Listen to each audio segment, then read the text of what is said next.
Hello everybody, you join us from a very cold workshop in the middle of December on the Lincolnshire border, and I am absolutely freezing. I've been in here for an hour or so now and it's still not warmed up, even though we have got the gas fire on. But anyway, so what I want to do is just have a little bit of a chat about how 22's gone and what the plans are for 23, if anybody's actually interested in that. So last 22 this year, I guess still, but last season was difficult for me. It was very difficult. I've been masking an injury that has affected me quite profoundly, actually. It's a physical injury, but it's affected my mental state and it's affected my my sort of thought paths, and it's been something that I've really had to mask this year and just get on with, because it's been a case of just trying to get through it. So the aim for this year was always a TT, and I came away from the TT with a bit of a I didn't feel like we achieved what I wanted to achieve. We put a lot of time and effort and money and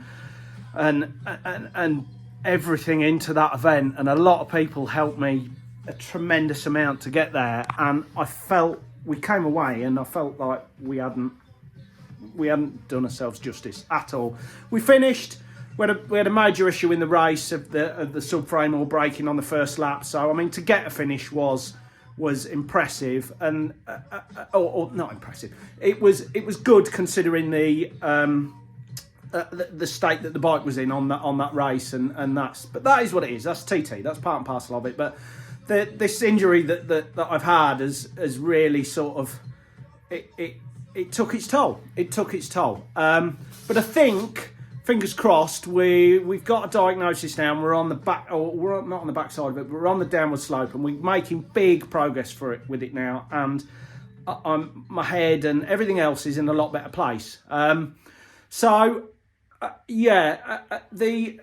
plan was for last season to sort of focus on the TT, do as good as we could do there, and then as some of you may have seen, I bought a Ducati with the Ducati V2 with the view to do a few rounds of the Tri-Options Championship at BSB this year, and then really hit the ground running next year and see what we can go and do. Subsequently, the championship got cancelled. So I was kind of left with a bike that was a fantastic bike to ride. Loved riding it, but it was a bit kind of classless unless I wanted to spend a load of money and go supersport racing on it. And part of the issue that kind of affects or brings on this injury is the fact of trying to compress myself on two small bikes, which is personified with the two-stroke stuff that I've done in the past. So kind of made a decision midway through the year to try something that I thought I would never try, and that was to go and get a big rig, a proper big piece of kit to see how we got on with. The first point of this thing is we fit it, so I can fit on it and not have to cramp myself into a tiny little ball on it, which is a major thing. But I've actually really surprised myself, because I blooming love riding the thing. It's absolutely epic. It's not TZ350 epic, because that thing has just got so much soul, it's untrue. This hasn't got the soul of that, but it's just puts a grin on your face like you wouldn't believe when it's trying to tear your arms off. So I've done a bit on this year. I went to Spain on it a few weeks ago to see how I kind of fared. Done a little bit of racing on it, and I've decided it is for me, and I love it.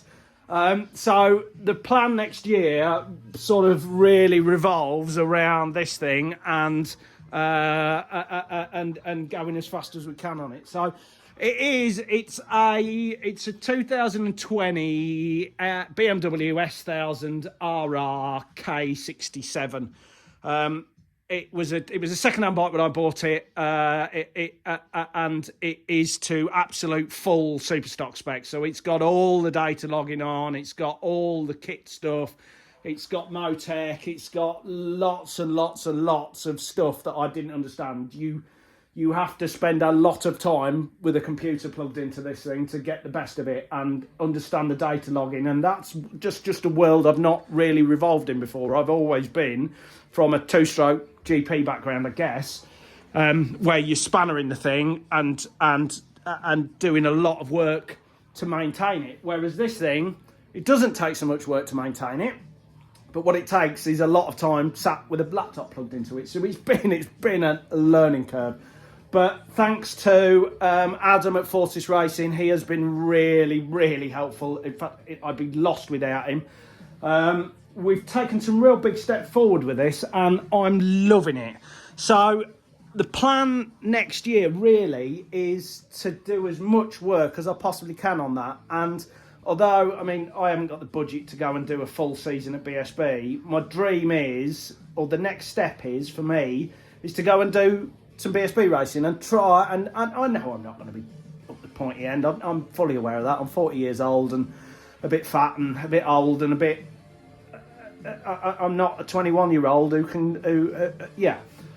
So, but what I do want to do is go and see what we can do. And to my mind, I've always been a big believer in go and ride at the biggest possible events you can do, ride with the fastest people you can do, and you'll get pulled along. So that's the kind of plan on it, really. We are going to go and do as many BSB Superstock 1000 wildcards as we possibly can, and budget allows. So concentrate on the tracks that I like, the Snettertons, the Doningtons, the Brands Hatch GPs, these kind of things, and then mix in some club racing and potentially some no limits endurance, with a view to another plan a bit further down the line of going to do some sort of endurance racing on the continent. So yeah, that's the plan really. So I've done about probably 1,000 miles on this now, mostly in testing, and basically I need to pull it apart now and get the suspension off and get that all serviced and give the thing a sort of good going over. But yeah, that is really where we sit this year. So that's a bit of an overview of how things have gone, and where things are going. And the sort of the 2023 plans. And I do just need to mention, this came yesterday at Gav at G-Tech. The rear stand that came with the bike was a G-Tech, so I ordered this under yoke stand from Gav, and I cannot recommend these stands more. This thing is an absolute work of art. It's properly thought out. It's got little bits on it that are just... That make things so much easier. These caliper hangers, for instance, instead of having the weight dangling down and potentially snapping off your calipers, or snapping off, or putting fatigue into the pipes, it's just it's a little sort of caliper hangers. There's a pocket here, so when you pull the axle out, you can drop the axle into a pocket, and it's not rolling around on the floor and getting dirty. They're just really, really well thought out pieces of kit that are a good price and are just a really good product. So yeah, that is where we sit. I will try and do some more videos across the winter of pulling this apart. Yeah, we've got an exciting day tomorrow, which I'll put some hopefully put some photos and some videos on the page. I've been offered by a very good friend of mine and also sponsor Tom at DefCAD for a go on his TDR 250 to go and do some beach racing at Mablethorpe. Never done it before, never thought I would. I've had my arm put on my back, and we're going to go and give it a run round, so I'm really looking forward to that. Yeah, so thank you for listening. I've waffled on for quite a long period of time now, but yeah, please stay tuned, and we'll do some more videos in the future. Take care.